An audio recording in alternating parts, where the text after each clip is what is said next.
Hello and welcome to Norway, where we're here to test this, the new Range Rover Velar. Slotting into the £30,000 gap between the smaller Evoque and the larger Sport, it's a different take on the Range Rover, more about elegance, technology and a minimal design language. The question is, does the Velar have what it takes to take on big SUV rivals like the Audi Q7 or the Porsche Macan? Both V6 petrol and diesel models come with air suspension as standard.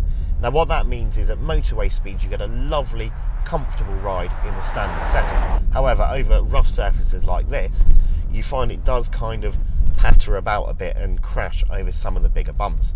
Now that will be partly down to the big 21-inch wheels that this car is fitted with, but we suspect even on smaller wheels it's probably not going to be perfect. As for the handling, well, you can firm things up thanks to that air suspension, but this always feels like a big, heavy car, which is kind of in keeping with the Range Rover kind of image. If you do want a car that handles, you're probably better off in a Macan. You can also jack the car up for really tough off-road sections, which is pretty handy. Still, if you do back off a bit, you can appreciate the refined engines. The supercharged V6 petrol engine is quite thirsty, so we'd probably avoid that.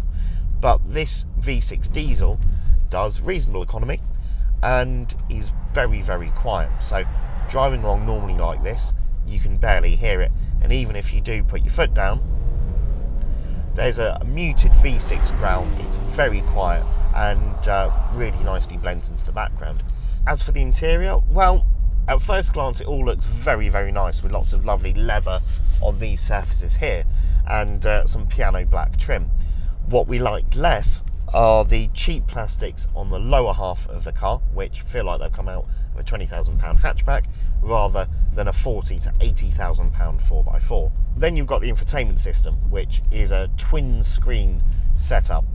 Now, it's great in principle and works really nicely when you're sat still. However, on the move, what you find is that this main screen here is a little bit too low. You end up looking down here a bit too much for our liking. Whether a bit of muscle memory will help you learn where all the different functions of the touchscreen are remains to be seen. But after a few hours behind the wheel, we can tell it still has that core Range Rover feel. If you are in the market for a big SUV like this, the Velar is certainly worth considering, even though ultimately we'd probably still err towards a Q7.